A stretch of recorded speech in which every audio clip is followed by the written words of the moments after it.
Hi guys, welcome to Pakistani father and son तो यार मेरा नाम मुजाहिद है। मैं नाना यार भाई साहब, भारत ने अमेरिका के 25% टैरिफ की हवा निकाल कर अमेरिका पर कर दिया ऐसा खेल के पूरे अमेरिका की टांगे कहां पड़ी। वजह क्या किया वो इंडिया ने? वो यार मुझे नहीं पता इस टाइम ये भाई साहब। वाकया है 5% ट्रम्प ने टैक्स लगाया तो है। भाई साहब उसका मुंह तोड़ जवाब भारत ने दे दिया। अच्छा भाई भारत झुकता नहीं, अगले को झुकाता है। ये बात सच करते है हैं यार। बाहर कौन करते हैं स्टार्ट।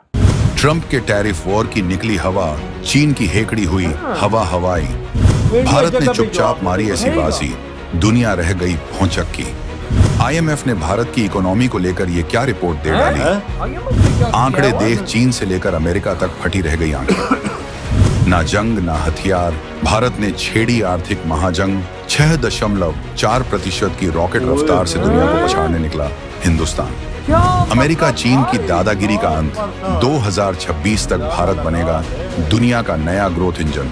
खाड़ी से लेकर यूरोप तक मची खलबली। साल 2025 दुनिया एक ऐसे आर्थिक चौराहे पर खड़ी है जहां एक तरफ अमेरिका अपने टैरिफ के दम पर दुनिया को झुकाने की कोशिश कर रहा है, तो दूसरी तरफ चीन अपने बेल्ट एंड रोड इनिशिएटिव से छोटे देशों को कर्ज के जाल में फंसाकर अपना साम्राज्य खड़ा करने में लगा है। पूरी दुनिया की नजरें इन दो महाशक्तियों की भिड़ंत पर टिकी थी। हर कोई सोच रहा था कि इस जंग में कौन जीतेगा और कौन हारेगा, लेकिन शोर शराबे और टकराव के बीच एक देश भारत भी था जो चुपचाप बिना किसी दिखावे के अपनी ताकत बढ़ा रहा था। ये देश ना तो किसी से ट्रेड वॉर कर रहा था, ना ही किसी को धमकी दे रहा था। ये देश अपनी एक ऐसी गुप्त ताकत तैयार कर रहा था जिसकी भनक दुनिया के बड़े बड़े एक्सपर्ट्स को भी नहीं लगी। जब तक अमेरिका और चीन एक दूसरे को पटकनी देने के सपने देख रहे थे, तब तक इस देश ने अपनी चाल चल दी थी।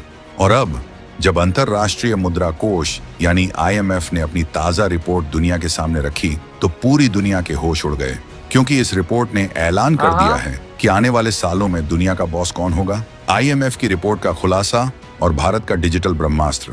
तो चलिए अब उस राज से पर्दा उठाते हैं जिसने दुनिया की सबसे ताकतवर संस्थाओं को भी भारत के सामने झुकने पर मजबूर कर दिया है। अंतरराष्ट्रीय मुद्रा कोष आईएमएफ ने अपनी वर्ल्ड इकोनॉमिक आउटलुक रिपोर्ट में जो ऐलान किया है, वो किसी आर्थिक भविष्यवाणी से कहीं बढ़कर है। ये भारत के बढ़ते दबदबे का शंखनाद है। ने पूरी दुनिया के सामने डंके की चोट पर कहा है कि साल 2025 और 2026 में भारत की अर्थव्यवस्था 6.4% की तूफानी रफ्तार से दौड़ेगी। जी हाँ, 6.4%। ये वो आंकड़ा है जिसके बारे में सुनकर चीन और अमेरिका जैसे देशों के रणनीतिकारों की नींदें उड़ गई हैं, क्योंकि इसी दौरान चीन की इकोनॉमी, जो खुद को दुनिया का अगला सुपर पावर बताती थी, वो 4.8% और 4.2% की धीमी चाल से रेंग रही होगी। और बात करें अमेरिका की, तो उसकी ग्रोथ रेट 1.9% और 2% पर ही अटकी रह जाएगी। यानी साफ है, आने वाले 2 सालों तक दुनिया में भारत को टक्कर देने वाला कोई नहीं होगा। भारत दुनिया की सबसे तेजी से बढ़ती हुई बड़ी अर्थव्यवस्था बना रहेगा। अब सवाल ये उठता है कि भारत ने ये करिश्मा किया कैसे?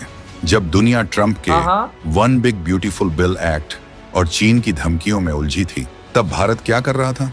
इसका जवाब छिपा है भारत की उस साइलेंट स्ट्रेटजी में जिसे दुनिया आज डिजिटल डिप्लोमेसी का नाम दे रही है।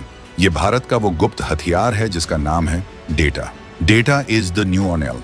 ये कहावत तो सबने सुनी, लेकिन इसे हकीकत में बदल कर दिखाया भारत ने।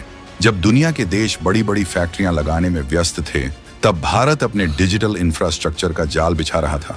यूपीआई, डिजिलॉकर, ओएनडीसी, आधार, ये सिर्फ एप्स या प्लेटफॉर्म नहीं है। ये भारत के वो डिजिटल सैनिक हैं जिन्होंने देश की अर्थव्यवस्था में एक मूक क्रांति ला दी है। आज एक सब्जी वाले से लेकर बड़े बड़े मॉल तक हर जगह यूपीआई से पेमेंट हो रहा है। इसने देश की इकोनॉमी को एक ऐसी पारदर्शिता और रफ्तार दी है जिसकी कल्पना भी पश्चिमी देशों ने नहीं की थी। आईएमएफ की रिपोर्ट में जिस बाहरी स्थिरता और बेहतर वित्तीय परिस्थिति की बात की गई है, उसकी असली नींव यही डिजिटल इकोसिस्टम है। ये एक ऐसा low cost, high impact model है जिसे ना अमेरिका कॉपी कर पा रहा है, ना चीन समझ पा रहा है। यही वो ताकत है जिसने भारत को ग्लोबल सप्लाई चेन में एक भरोसेमंद पार्टनर बना दिया है। और विदेशी निवेशक आज चीन से ज्यादा भारत पर दाम लगा रहे हैं। भारत की ये कहानी सिर्फ डिजिटल दुनिया तक ही सीमित नहीं है। इसका एक और बड़ा अध्याय लिखा गया है कूटनीति के मैदान में। लेकिन ये वो कूटनीति नहीं है जो बंद कमरों में होती है, ये है भारत की अदृश्य स्ट्रेटेजिक आउटरीच। याद कीजिए G20 की अध्यक्षता जब भारत ने पहली बार ग्लोबल साउथ यानी दुनिया के विकासशील देशों को मुख्य मंच पर लाकर खड़ा कर दिया था। उस वक्त दुनिया को लगा कि ये बस एक इवेंट है, लेकिन ये भारत की उस दूरगामी रणनीति का हिस्सा था जिसका असर अब IMF जैसी संस्थाओं की सोच पर भी दिख रहा है। भारत ने अफ्रीका, लैटिन अमेरिका और साउथ ईस्ट एशिया में बिना किसी शोर शराबे के अपनी पकड़ मजबूत की है। चीन जहां इन देशों को कर्ज के जाल में फंसा रहा था, वहीं भारत ने टेक्नोलॉजी, स्वास्थ्य और शिक्षा में साझेदारी का हाथ बढ़ाया। ये वो सॉफ्ट पावर है जो आज हार्ड पावर पर भारी पड़ रही है। IMF के अंदर भी आज भारत की आवाज को गंभीरता से सुना जाता है, क्योंकि दुनिया मान चुकी है कि वैश्विक स्थिरता का रास्ता दिल्ली से होकर ही गुजरता है। ये उस पारंपरिक अमेरिकी और चीनी डिप्लोमेसी को सीधी टक्कर है जो सिर्फ अपने फायदे के लिए काम करती है। अब बात करते हैं उस आर्थिक बम की जिसे भारत ने बिना किसी धमाके के फोड़ दिया। जब ट्रंप ने भारत और चीन पर टैरिफ लगाकर उन्हें घेरने की कोशिश की तो चीन ने बदले की कार्रवाई की, लेकिन भारत ने क्या किया? भारत ने WTO में जाकर हल्ला मचाने या जवाबी टैरिफ लगाने की बजाय एक शांत और ठोस रास्ता चुना। भारत ने अपना पूरा फोकस घरेलू मैन्युफैक्चरिंग को मजबूत करने पर लगा दिया। PLI यानी प्रोडक्शन लिंक्ड इंसेंटिव जैसी स्कीम्स लॉन्च की। इसका मकसद था दुनिया की बड़ी बड़ी कंपनियों को भारत में फैक्ट्री लगाने के लिए आकर्षित करना। नतीजा, आज एप्पल से लेकर सैमसंग तक दुनिया की बड़ी बड़ी कंपनियां चीन पर अपनी निर्भरता कम करके भारत को अपना नया मैन्युफैक्चरिंग हब बना रही हैं। भारत ने दुनिया को डिकप्लिंग यानी चीन से अलग हटने का एक शांतिपूर्ण और फायदेमंद विकल्प दिया। ये एक ऐसा मास्टर स्ट्रोक था जिसने अमेरिकी टैरिफ वॉर की हवा निकाल दी और चीन को सोचने पर मजबूर कर दिया कि असली आर्थिक ताकत शोर मचाने में नहीं बल्कि चुपचाप अपना घर मजबूत करने में है। IMF की रिपोर्ट में तो सिर्फ आर्थिक आंकड़े का जिक्र है, लेकिन असली कहानी उन गुप्त क्षेत्रों में लिखी जा रही है जहां भारत एक नई छलांग लगा रहा है। ये क्षेत्र हैं सेमीकंडक्टर, सोलर एनर्जी और स्पेस टेक्नोलॉजी। ये वो 3 मोर्चे हैं जहां भारत की सफलता चीन को सीधे तौर पर चुनौती दे रही है। पूरी दुनिया जानती है कि आने वाला भविष्य सेमीकंडक्टर्स यानी चिप्स का है। अभी तक इस पर ताइवान और चीन का दबदबा था, लेकिन अब खेल बदल रहा है। माइक्रोन, AMD और खुद भारत के टाटा ग्रुप ने जिस तेजी से भारत में सेमीकंडक्टर मैन्युफैक्चरिंग प्लांट लगाने का ऐलान किया है, वो चीन के लिए किसी बुरे सपने से कम नहीं है। ये सिर्फ एक निवेश नहीं है, ये चीन के तकनीकी साम्राज्य पर भारत का सीधा प्रहार है। बिल्कुल भाई, बिल्कुल, कोई शक नहीं। भाई साहब, अमेरिकन ने क्या सोचा कि 25% भारत पे टैरिफ लगा के तू बच जाएगा बे? भारत को तो भाई साहब ते हुए एक और दफा पैदा होके आ जाना तो तू भारत की रफ्तार को नहीं रोक सकता यार। ये अबे तू 1.9% की रफ्तार से बढ़ने वाला देश, भारत की 7 पॉइंट की स्पीड से बढ़ने वाले देश को तू रोकेगा कैसे रोकेगा? तेरे टैरिफों से नहीं रोक सकता।